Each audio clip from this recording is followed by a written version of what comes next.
Amém. Pastor Edmilson, com a palavra.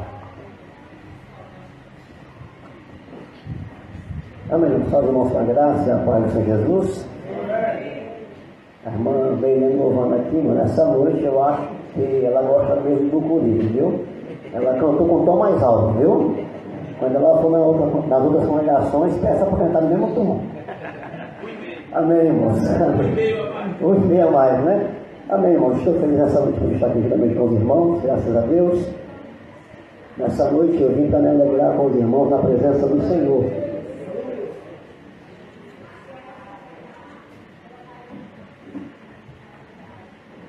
Segundo o cartaz, parece que é proposto, Atos capítulo 16. O que devo fazer para ser salvo é isso?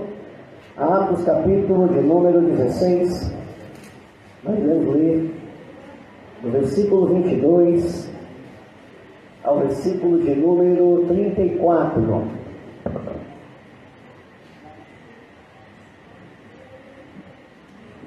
Louvado seja Deus. Atos capítulo 16, do versículo 22 ao versículo de número 34, diz assim a santa e poderosa palavra do Senhor. E a multidão se levantou unida contra eles, e os magistrados, rasgando-lhe as vestes, mandaram açoitá-los com varas. E havendo-lhes dado muitos açoites, os lançaram na prisão, mandando ao carcereiro que o guardasse com segurança, o qual, tendo recebido tal ordem, os lançou no cárcere interior, e segurou os pés no tronco. E perto da meia-noite, Paulo e Silas oravam e cantavam hinos a Deus. Os outros presos os escutavam. E de repente sobreveio um tão grande terremoto, que os alicerces do cárcere se moveram, e logo se abriram todas as portas e foram soltas as prisões de todos. E acordando o carcereiro e vendo abertas as portas da prisão, tirou a espada e quis matar-se, cuidando que os presos já tinham fugido. Mas Paulo clamou com grande voz, dizendo: não te faças nenhum mal, que todos aqui estamos. E pedindo luz, saltou dentro, todo tremo, e se prostrou ante Paulo e Silas. Tirando-os para fora, disse: senhores, que é necessário que eu faça para ser salvo? E lhe disseram: crer no Senhor Jesus Cristo, e serás salvo, tu e tua casa. Ele pregavam a palavra do Senhor, e a todos que estavam em sua casa. E tomando-os eles consigo, naquela mesma hora da noite, lavou-lhes os vergões, e logo foi batizado ele e os seus, e todos os seus. E levantando-se a sua casa, lhe pôs à mesa, e alegrou-se de que com toda a sua casa havia crido em Deus. Louvado seja Deus. Os irmãos podem sentar-se nessa noite.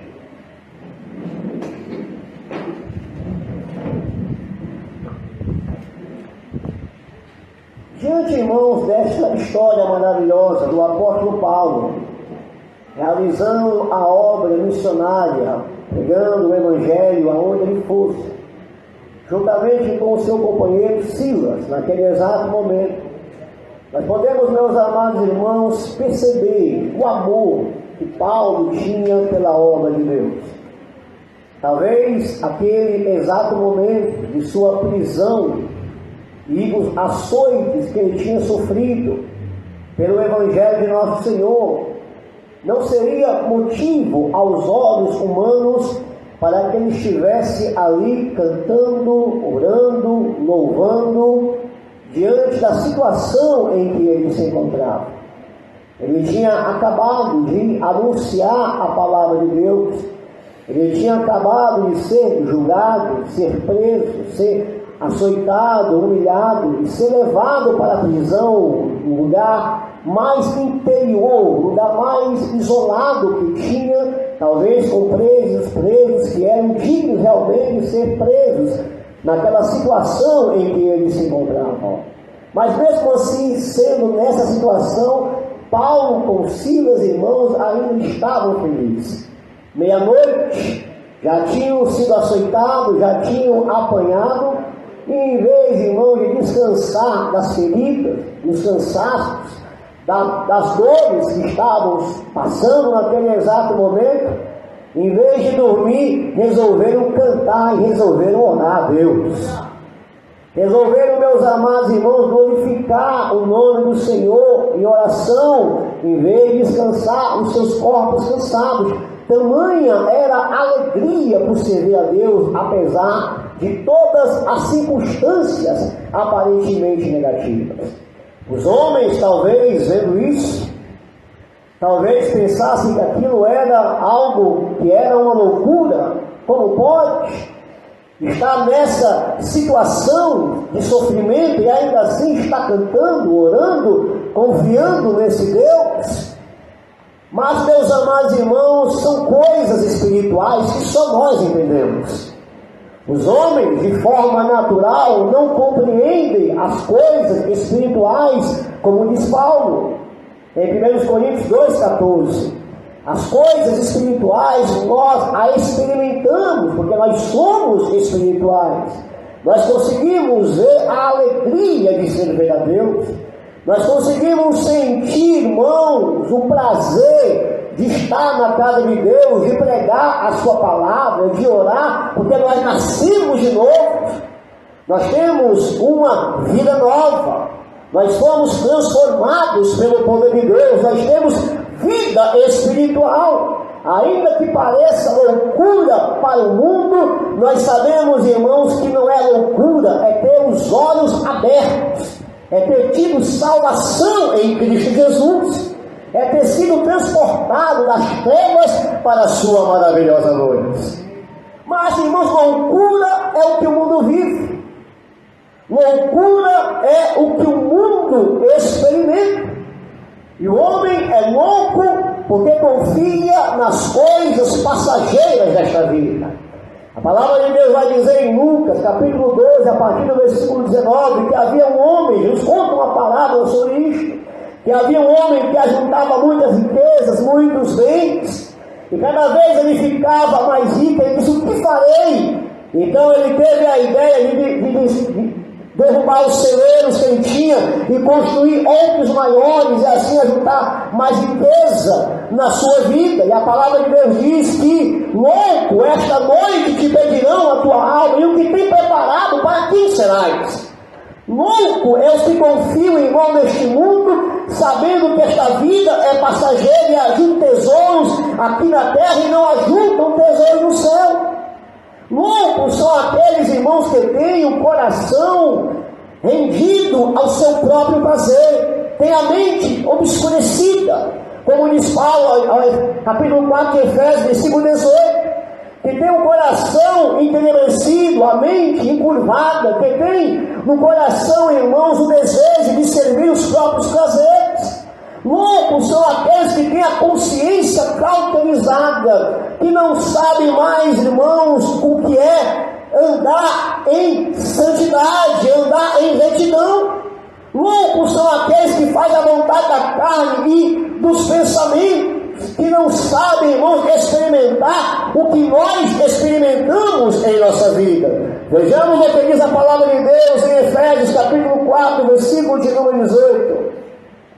Efésios 4, versículo de número 18, diz assim a palavra de Deus. Efésios 4, versículo de número 18. Diz assim a palavra do Senhor: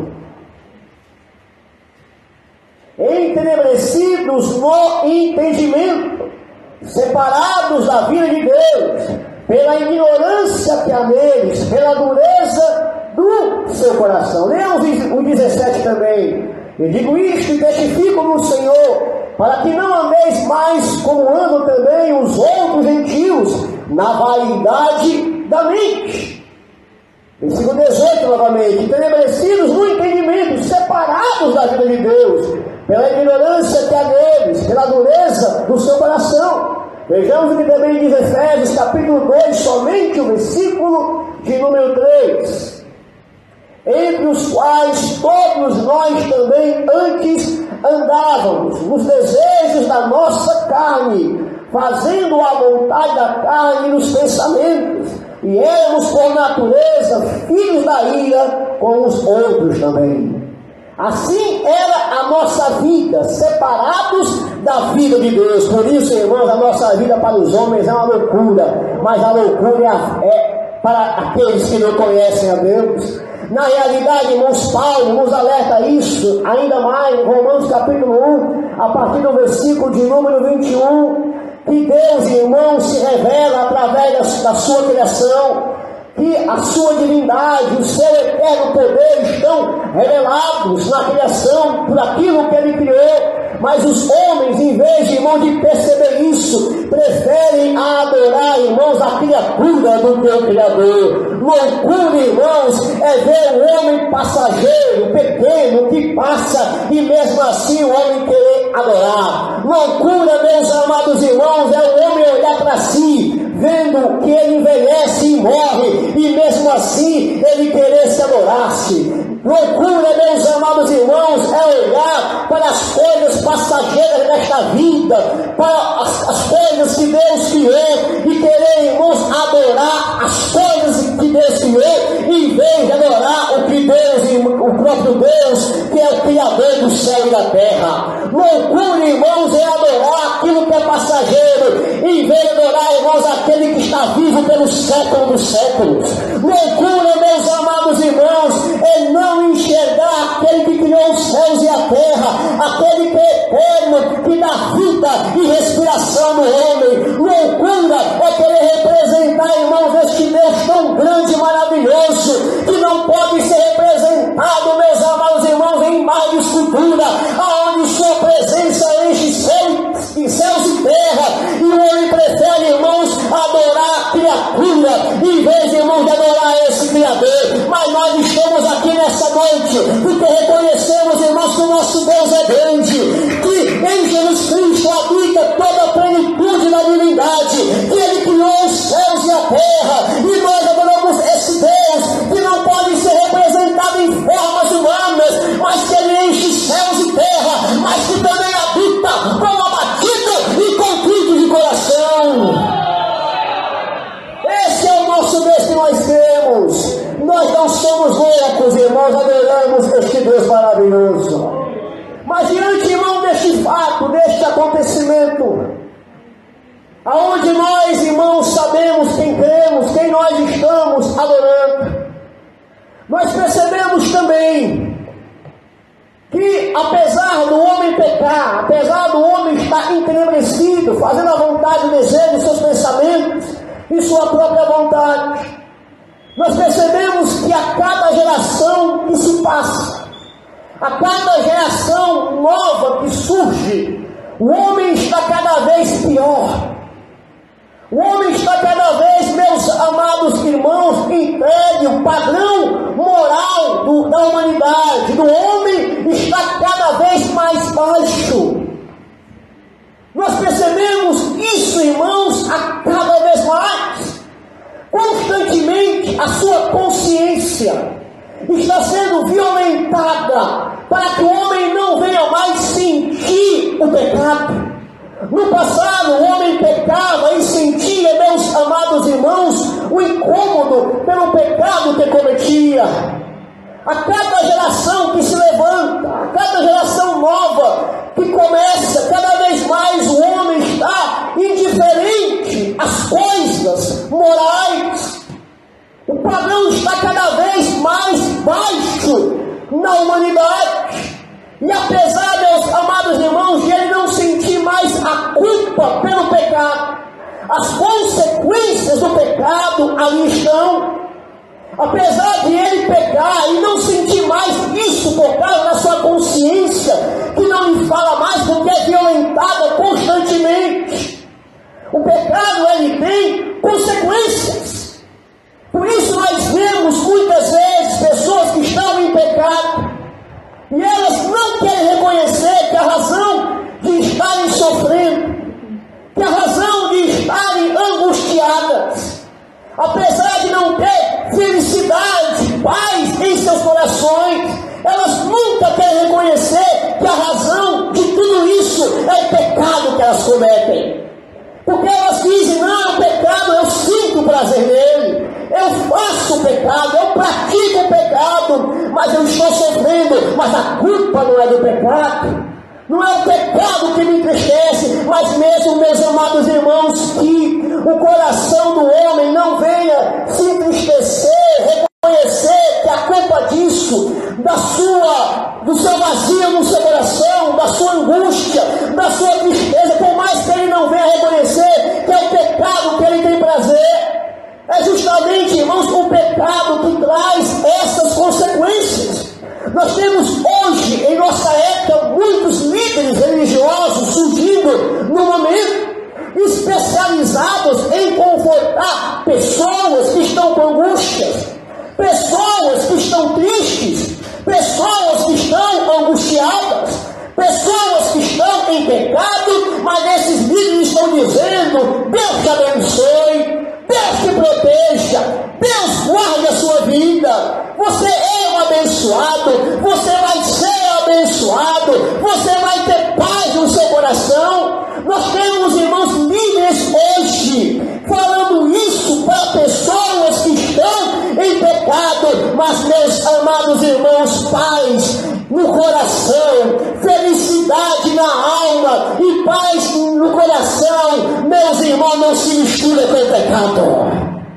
A paz, irmãos, que o homem pode ter no seu coração é irreconciliável se o homem tiver pecado em sua vida.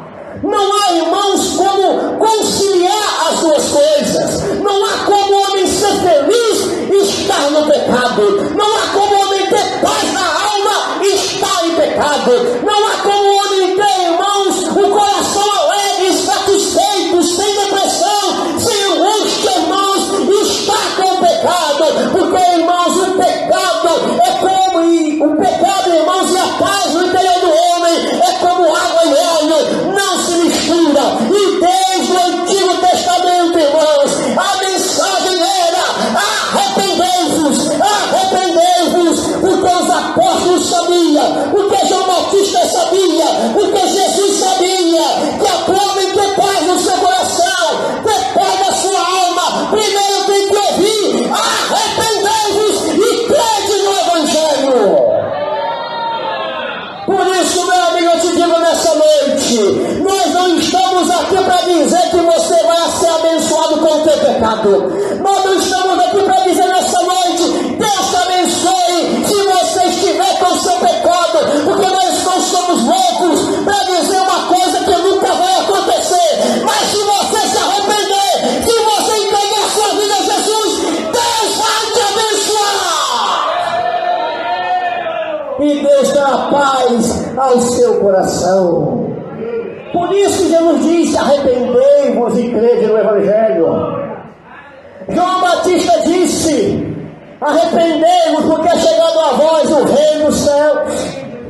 Os apóstolos pregavam o arrependimento, porque sem arrependimento não há remissão de pecados. E nós temos líderes, irmãos, religiosos hoje, preparados para pregar, irmãos, esse tipo de mentira, e a paz no coração do homem não vem, não chega por causa disso. Portanto, os padrões morais do homem estão cada vez mais baixos, irmãos, ao ponto de não sentirem mais a consequência do pecado, mas o pecado está fazendo sofrer. O pecado é a razão do seu sofrimento. O pecado é a razão de tudo. O pecado é a razão da sua angústia, da sua tristeza, ainda que ele não reconheça, e ainda que ele tenha prazer no pecado. Mas a paz que ele quer, a felicidade que ele quer, ele nunca vai ter se não abandonar o pecado.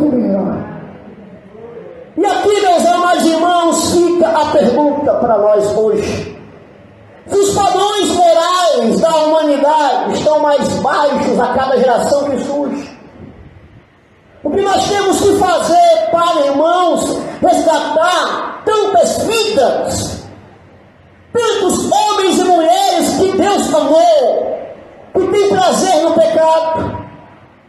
O que nós temos que fazer para tentar, irmãos, resgatar estas vidas que assim se encontram? Porque por mais que o homem tenha evoluído de forma científica, tecnológica, esteja num padrão muito elevado, em relação à ciência e à tecnologia, sempre esse padrão elevado vai se render ao padrão mais baixo de sua moral. Note o que eu estou dizendo nessa noite. Veja como o homem evoluiu. Veja como a ciência evoluiu. Veja como a tecnologia evoluiu. Mas por mais, irmãos, que tenha chegado num nível altíssimo, sempre o homem vai pegar esta evolução e vai jogar a serviço dos seus padrões morais. As invenções de armas são para a guerra. As invenções, irmão, da ciência, muitas vezes são para a vaidade humana. Sempre ele vai subjugar aos seus padrões morais mais baixos, a qual ele se encontra. E o que nós temos que fazer, irmãos, apesar disso, nós temos, irmãos, que acreditar no de repente. Nós temos, irmãos, que acreditar no de repente. Vejamos o que diz a Bíblia Sagrada em Atos, capítulo de 1 e 16. A partir do versículo de número 22 que nós lemos inicialmente. Diz assim: e a multidão se levantou unida contra eles, e os magistrados rasgando-lhes as vestes, e mandaram açoitá-los com varas. E havendo-lhes dado muitos açoites, o lançaram na prisão, mandando o carcereiro que os guardasse com segurança. O qual, tendo recebido tal ordem, lançou o cárcere interior e lhe segurou os pés do tronco. E perto da meia-noite, Paulo e Silas oravam, cantavam hinos a Deus, e aos outros presos o escutavam. Versículo 26, e de repente sobreveio um tão grande terremoto. Meus amados irmãos, por mais que o mundo possa estar nessa situação, por mais, irmãos, que os padrões morais do homem possam estar cada vez mais perversos, meus amados irmãos, contra Deus, sempre, irmãos, vai ter um de repente. E esse de repente, irmãos, é que quando tudo parece perdido, de repente Deus age, de repente Deus opera, de repente Deus faz um milagre, porque a sua igreja, ela tem que ter expectativa, ela tem que ter um de repente. Meus irmãos, as coisas podem estar ruins, as coisas podem parecer estar difíceis, mas Deus é poderoso para mudar o quadro, porque de repente Deus pode agir. Aleluia! A igreja, irmãos, tem que ter expectativa no de repente. Em Atos capítulo 2, versículo 1 e 2 vai dizer: de repente veio do céu, irmãos, como um vento impetuoso.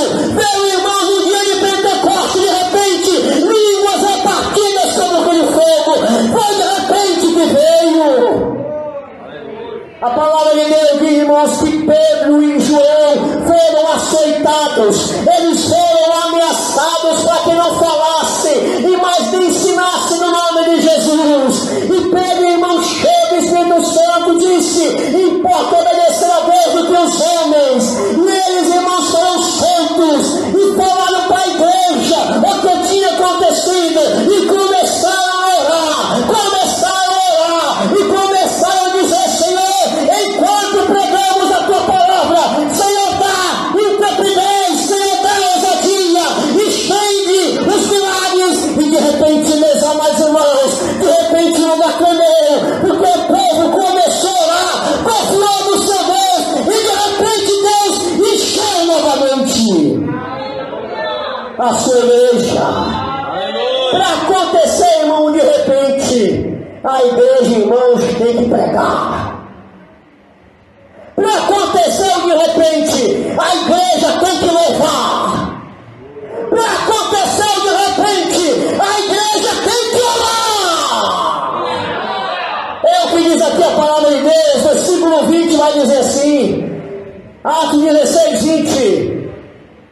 E apresentamos aos magistrados, disseram: estes homens, sendo judeus, perturbaram a nossa cidade e nos expõe costume que nos não é lícito receber nem praticar, visto que nós somos humanos. Note, meus amados irmãos, o que este homem está dizendo aqui acerca de Paulo. Este homem chegou aqui com Silas e começou a ensinar um negócio aí que eu não sei o que é. É um tal de Jesus, é um tal de ressurreição, é um tal de arrependimento de pecado, é um tal de costume novo aí. Nós não aceitamos esta mensagem. Para nós é costume novo, tem perturbado aqui a nossa cidade. Mas Paulo estava lá, irmão, pregando a palavra, evangelizando, falando do amor de Deus, porque a igreja, para ver de repente, tem que anunciar a palavra de Deus.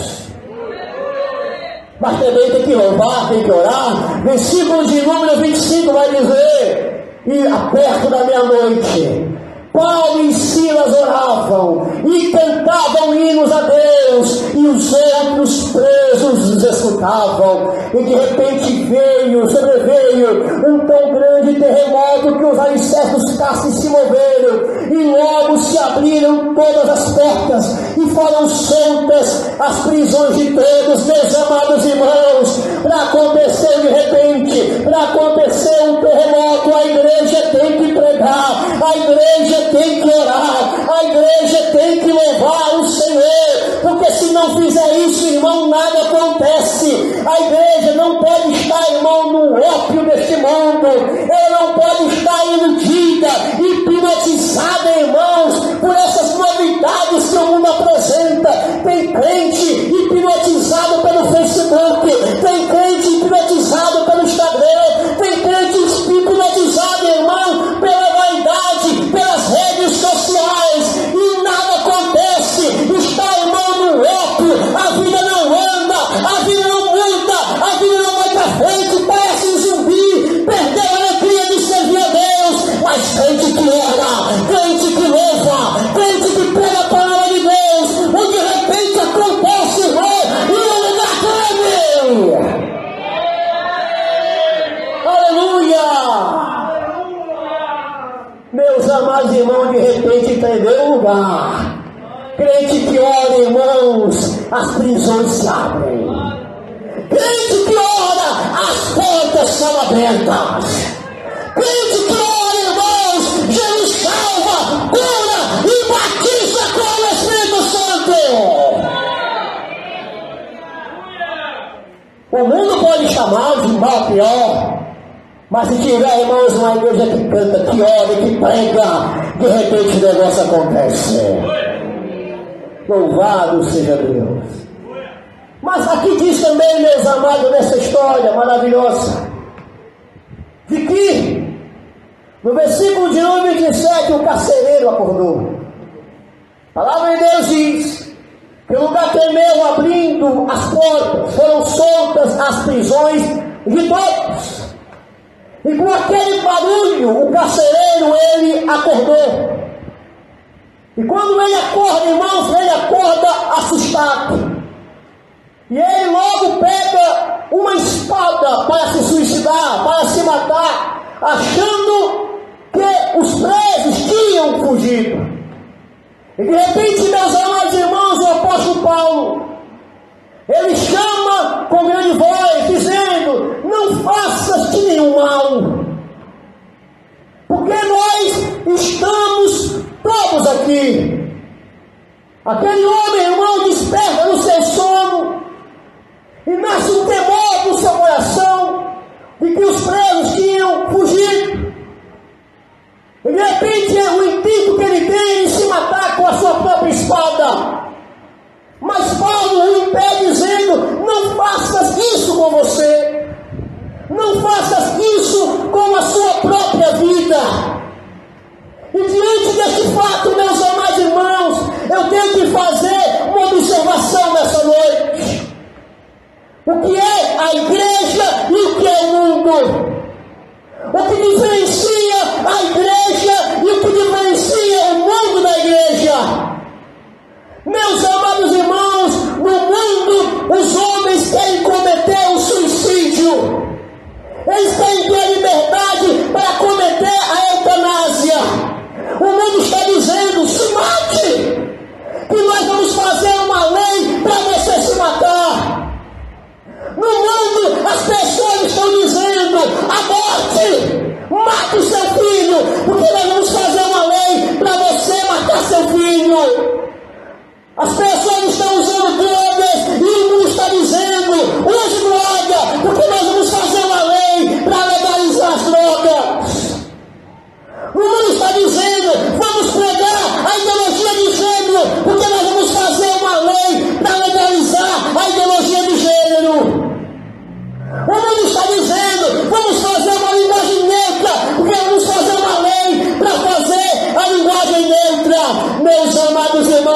assim que o mundo age. O mundo, irmãos, é o mundo, o homem se acabando. O homem se acabando nas drogas. O homem quer fazer as leis, mas não fala, irmão, das consequências ruins. Não fala das consequências negativas. Ele não fala, irmãos, que o suicídio é ruim, que o suicídio é pecado. O mundo não fala, irmãos, que quando a mãe aborta, ela vai ter depressão, angústia, pesadelos e precisar do acompanhamento psicológico, além de ter cometido um assassinato. A lei não fala, irmãos, o que acontece com o homem, com a sociedade, com a família, quando o irmão não valoriza os padrões que Deus criou. Porque o mundo está dizendo, faça isso, faça aquilo, se mate, faça isso, que nós vamos fazer uma lei para provar essas coisas. Mas, meus amados irmãos em Cristo Jesus, a lei já está feita pelo nosso Deus. A lei já está feita pelo nosso Criador. Deus disse, não matarás. Está escrito, não matarás. A lei já está feita, meus amados irmãos, pelo nosso Criador. O corpo não é nosso, o corpo é templo do Espírito Santo. O nosso corpo pertence ao Senhor. Não é como o mundo diz, meu corpo, minhas regras. O nosso corpo pertence a Deus. A lei de Deus já está feita, irmãos, para nós. O homem se acaba nas drogas, no vício. Ele não anda para frente, não se movimenta. Para na sua vida, acaba com a sua mente. Porque o mundo está dizendo, vai lá, se mata. Meus amados irmãos, se aqui fosse um cara do mundo, meus irmãos, se aqui fosse alguém do mundo, ia dizer para o carcereiro, vai lá, enfia a espada mesmo, se mata, que nós vamos fazer uma lei para você. Mas a igreja é diferente. A igreja é diferente. Meus amados irmãos, abre os teus olhos. Abre os teus olhos nessa noite. E deixa de se encantar com o mundo. Porque a igreja está dizendo, não faça sal, não faça sal. Nós estamos todos aqui. Louvado seja Deus. Versículo 28 vai dizer, mas Paulo chamou com grande voz dizendo, não te faças nenhum mal, que todos estamos aqui. Meu amigo, a igreja está aqui. A igreja está aqui para dizer o que é errado, para dizer o que é pecado. Está aqui para dizer em alta voz, não faça mal, aceite a Jesus na sua vida. Aleluia! Porque nós estamos todos aqui. Meus amados irmãos, o mundo esconde essa verdade, mas o papel da igreja é falar a verdade. É dizer, irmãos, que esses valores estão errados. É para ajudar, irmãos, o homem mesmo. Os homens querem criar leis erradas, mas a igreja está aqui para dizer quais são as leis certas. É as leis do nosso Deus, Criador do céu e da terra. No versículo 29, irmãos, a palavra de Deus diz que eles pediram luz para as suas vidas. Eles pediam luz. A responsabilidade, meus amados irmãos, é dele. Ele pensou em se matar, porque ele pensou nas consequências do seu ato. Ele pensou naquilo que tinha ocorrido. No versículo 20 diz assim, versículo de número 23, Atos 16 diz, Atos 16, 23, e havendo-lhes dado muitos açoites, e o lançaram versículo 22 diz, e a multidão se levantou unida contra eles, os magistrados, rasgando as vestes, mandaram açoitá-los com vara, e havendo-lhe dado muitos açoites, lançaram na prisão, mandando o carcereiro que os guardasse com segurança. De quem era a responsabilidade? Diz preso, era do carcereiro. Se eles fugissem, a culpa seria do carcereiro. Ele seria responsabilizado. Os presos eram sua responsabilidade. Se eles não tivessem fugido mesmo, o que ocorreria com ele? Ele seria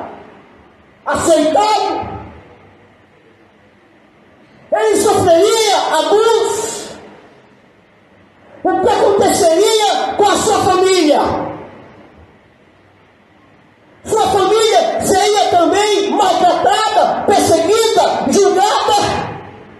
Ele tinha responsabilidade sobre os presos, tinha responsabilidade sobre sua família. Por isso, irmãos, ele pensando que fugiu, ele quis se matar, porque a gravidade, irmãos, talvez fosse maior ainda.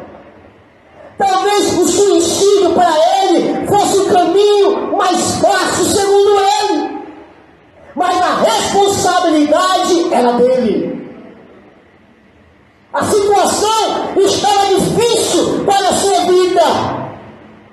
E nessa condição, meus amados irmãos, aquele homem não aguentou. Ele todo trêmulo, ele pediu luz para a sua vida.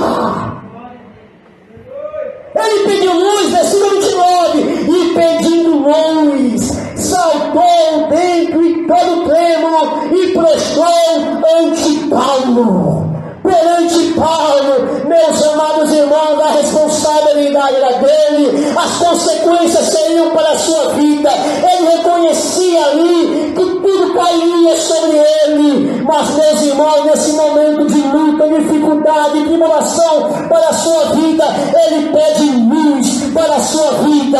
Está lá aquele que nos prega o Evangelho, que é o apóstolo Paulo, que tem a luz em sua vida para dizer que Jesus Cristo é a luz que ilumina todo homem que vem ao mundo, para dizer que quem crê em Jesus, que é a luz do mundo, nunca andará em trevas, para dizer, irmãos, que Jesus Cristo, ele ilumina aquele que crê.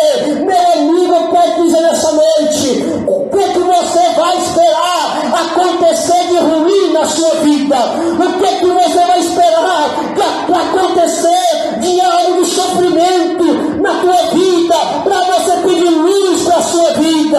O que você vai esperar acontecer na sua vida, na vida da sua família, para você buscar Deus? Peça luz, peça luz, peça luz, peça luz para Jesus Cristo, para entrar na sua vida e entrar no seu coração. Aleluia! Meus amados irmãos, o carcereiro sabia que ele era responsável.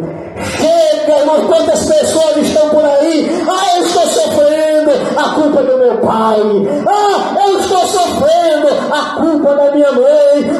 Eu estou sofrendo, é porque não tive oportunidade na vida. É porque eu fiz isso, é porque eu fiz aquilo, é porque eu fiz isso comigo, é porque eu não estava me dando oportunidade, nada certo na minha vida. E essa pessoa nos começa a culpar todo mundo é culpado, mas menos ela. Mas eu quero dizer essa noite, você é culpado.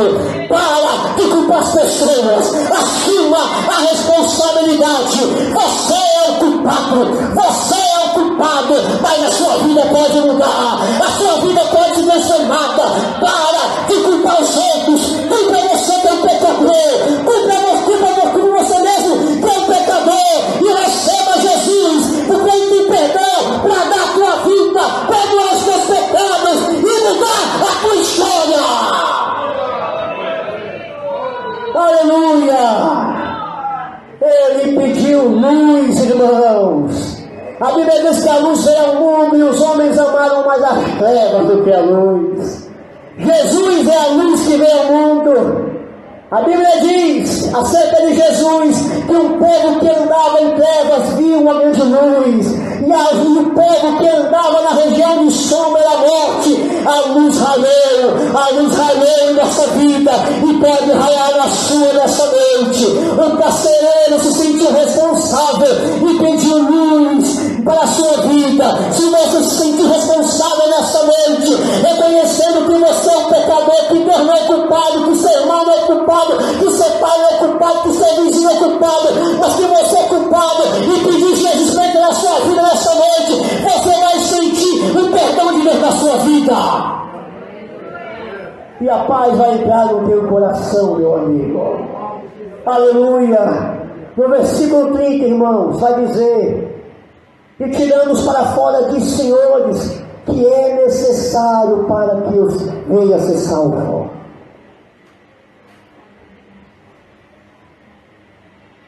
O que é necessário? para que eu venha ser salvo.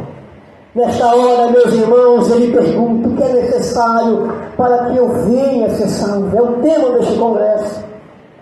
Esse congresso foi feito para responder, meu amigo, essa pergunta.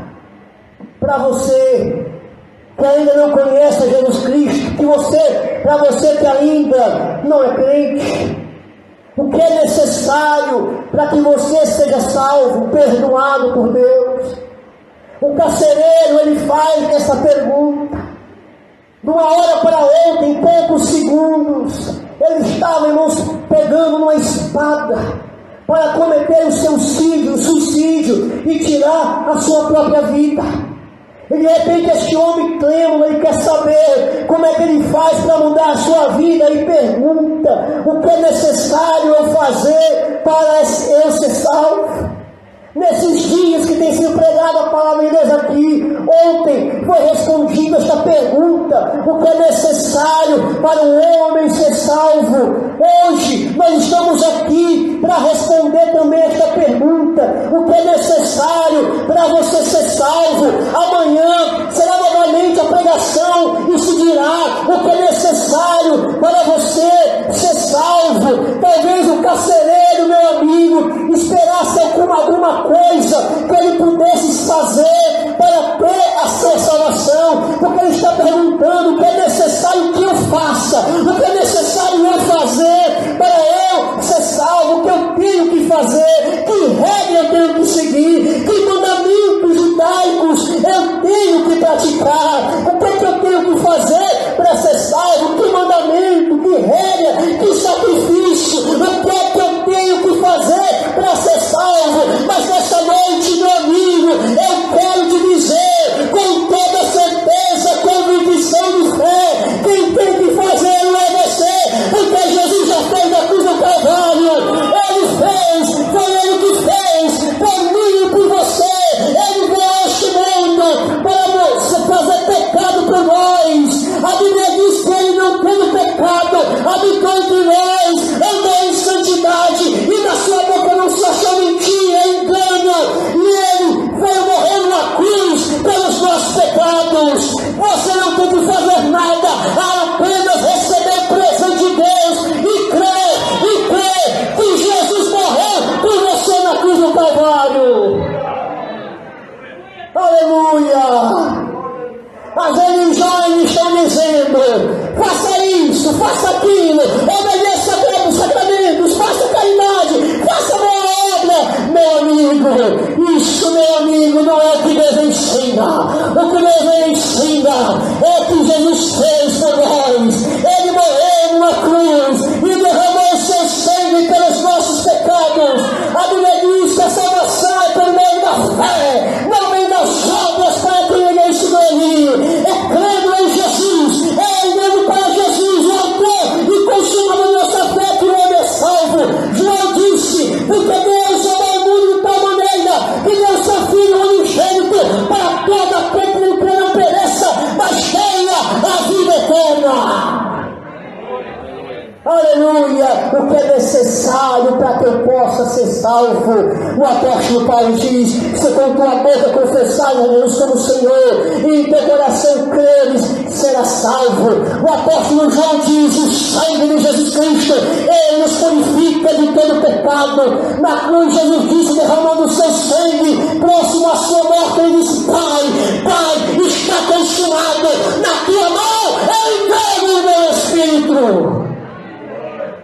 Pedro disse: nenhum outro nome é dado abaixo do céu pelo qual possamos ser salvos, a não ser no nome de Jesus. Meu amigo, o que é necessário você fazer nessa noite para que você possa ser salvo? Reconheça que você é responsável pelos seus pecados. Reconheça que você, mesmo não sentindo o peso deles, você não tem paz da sua alma. Mesmo você tendo prazer nos seus pecados, você tem angústia no seu coração, e você precisa de Jesus essa noite para trazer paz no seu coração. O que é necessário para você ser salvo? Fazer o que eu fiz, fazer o que nós fizemos, e de joelho aos pés de Jesus, dizendo: Jesus me salva!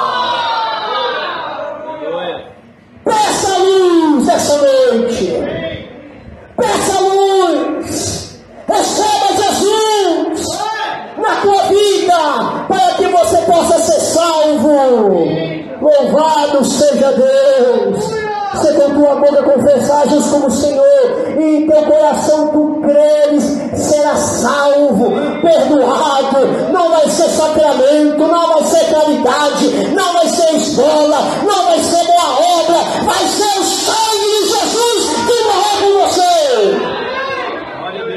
Creia nisso, confie nisso, e você será salvo nessa noite. A pergunta que ele esperava, irmãos, era esta: o que eu tenho que fazer para ser salvo? Ele esperava algo dele, mas, irmãos, ele tem que crer. Versículo 31: e eles disseram: crê no Senhor Jesus Cristo, e será salvo tu e a tua casa. Creia no Senhor Jesus Cristo, e será salvo tu e a tua casa. Creia em Jesus, creia no Senhor, e você será salvo. Mas essa conversão, meus amados irmãos, desse carcereiro, ela foi maravilhosa. Ela não foi uma conversão emotiva, ela não foi uma conversão apenas emocional, não foi uma conversão apenas pelo medo, foi uma conversão de transformação, de novo nascimento. Porque a Bíblia diz, irmãos, que depois disso, versículo 32, Deus vai dizer que lhe pregaram a palavra do Senhor em todos os que estavam em sua casa. E tomando eles consigo naquela mesma hora da noite, lavou os vergões, e logo foi batizado, e ele e todos os seus. Paulo prega, irmãos, o evangelho para aquele homem. Aquele homem crê em Jesus, e a sua salvação é tão instantânea, tão maravilhosa, que ele olha, irmãos, para Paulo, que ele estava sofrendo, machucado, com os seus vergões que ele estava. E de repente, irmãos, aquele homem que é responsável pelo cárcere, o leva para a sua casa e começa a cuidar de Paulo, começa a cuidar de Silas. É derramado o amor de Deus em seu coração.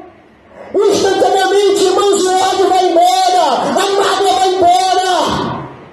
Instantaneamente, irmãos, as coisas do passado se vão. O amor de Deus entra no seu coração. A vida velha passa, a mente velha passa, e aquele homem passa a andar cheio do amor de Deus. Se torna uma nova criatura. Meus amados irmãos, nós Deus é poderoso. Quando ele salva o homem, quando o homem crê em Jesus, o homem é liberto e tem paz na sua alma. É transformado pelo poder de Deus. Ele é tornado nova criatura, como diz Paulo, aquele que está em Cristo, nova criatura é. As coisas velhas se passaram, e eis que tudo se fez novo. O homem se converte, irmão, se converte de verdade, para servir a Deus, para andar, irmãos, em novidade de vida. E aquele homem é salvo pelo poder de Deus. Mas a história ainda, meus amados irmãos, continua. Versículo de número 33 diz: e tornando eles consigo naquela mesma hora de noite, lavou-lhe os vergões, e foi logo batizado ele e todos os seus. E levando a sua casa, lhe pôs à mesa, e alegrou-se de quem com toda a sua casa havia crido em Deus. Alguém, irmãos, que é salvo por Jesus, alguém que é transformado, alguém que nasce de novo em Cristo Jesus, ele não pensa só em si, ele pensa na sua família. Alguém, irmãos, que tem uma experiência de salvação com Deus, ele não quer guardar a salvação para si, ele quer dar essa salvação para quem ele mais ama. Ele quer dar essa salvação para os seus filhos, ele quer dar essa salvação para a sua esposa, ele quer dar salvação para toda a sua família.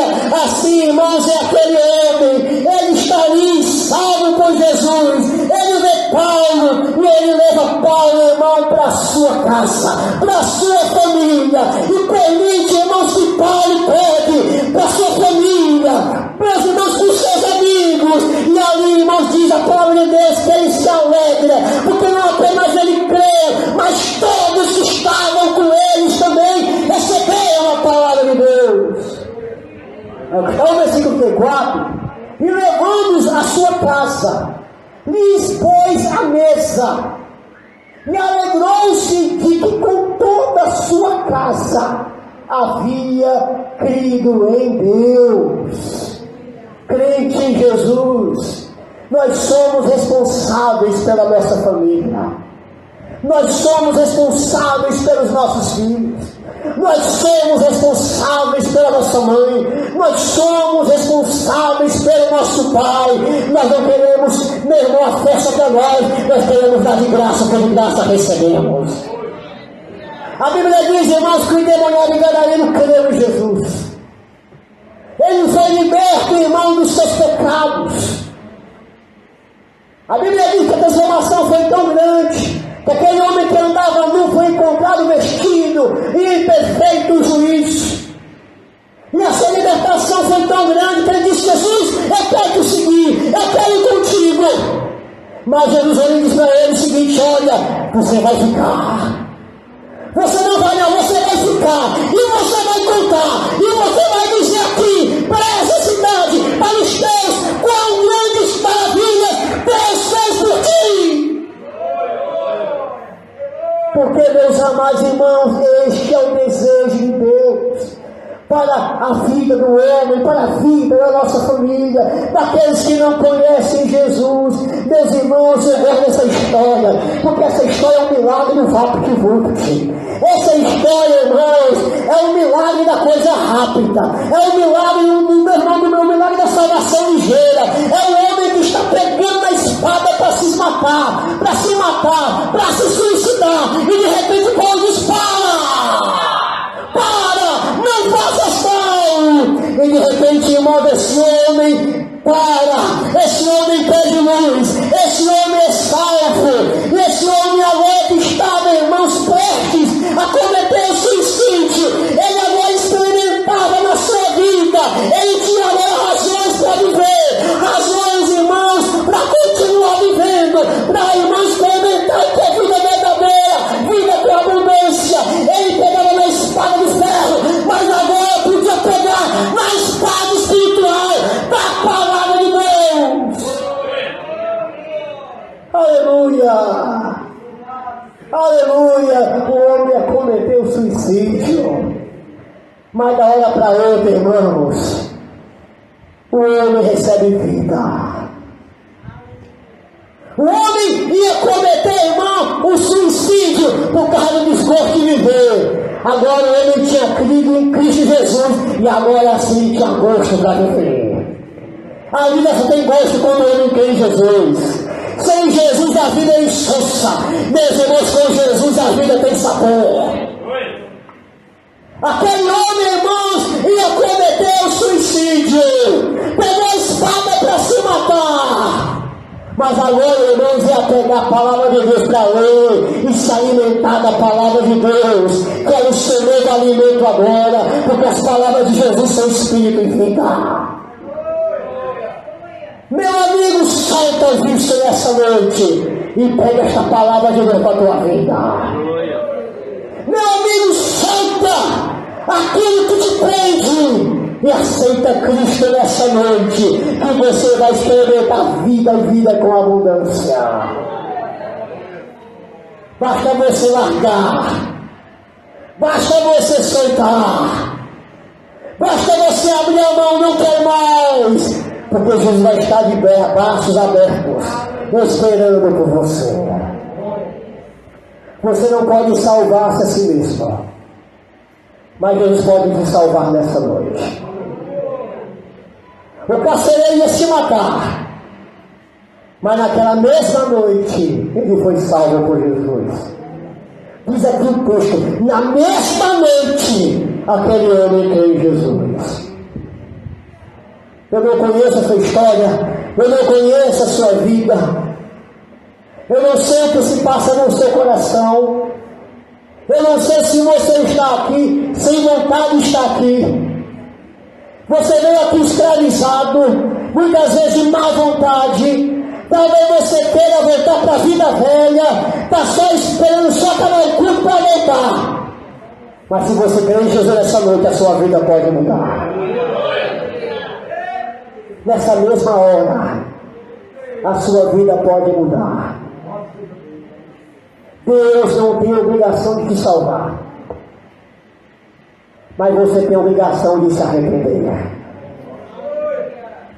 A Bíblia diz que havia dois ladrões na cruz. Começaram a menosprezar Jesus, os dois. Jesus, na sua paciência, no seu amor, o outro começou a olhar para Jesus, começou a perceber que Jesus era diferente. E ele começou a dizer, ele começou a continuar blasfemando, e o outro continuou dizendo: olha, tu é filho de Deus, tu não salvou os outros, desce da cruz agora, salva a ti mesmo, e salva mais também. O outro estava dizendo: olha, se tu é filho de Deus, salva a gente, tu tem a obrigação de nos salvar, tu tem a obrigação de nos tirar daqui. Deus não tem obrigação de te salvar, mas você tem a obrigação de se arrepender dos seus pecados, e se você se arrepender, Deus te salva. O outro ladrão, meu irmão, homem, nós estamos aqui porque nós merecemos. Note a responsabilidade, a culpa não é dele, a culpa não é de ninguém, a culpa é nossa, os nossos atos, foi nós que fizemos o que é errado. Nós estamos aqui porque nós merecemos. E aquele homem, irmãos, começou a se arrepender. Ele começou, irmãos, a olhar para aquele rosto de Jesus desfigurado, daquela barba, irmãos, ensanguentada, com aquela testa, irmãos, furada de espinhos. Ele olha para Jesus e diz: Senhor. Ele não olha para Jesus sangrando, mas ele cria que aquele Jesus é poderoso. Ele olhou para Jesus, irmão, fraco, demolido pelas aflições, pelo sofrimento físico, aquele ser ensanguentado, que nem mais homem parecia, mas aquele homem teve fé. Ao olhar, irmãos, para o homem na cruz como ele estava, ensanguentado, fraco como eles, mas ele olhou e chegou Jesus, Filho de Deus, poderoso, que na sua fraqueza era poderoso para salvá-lo, era poderoso salvá-lo, e ele disse: Senhor, lembra-te de mim quando entrares no teu reino. E naquela hora, irmãos, a palavra veio, a palavra veio, a palavra veio.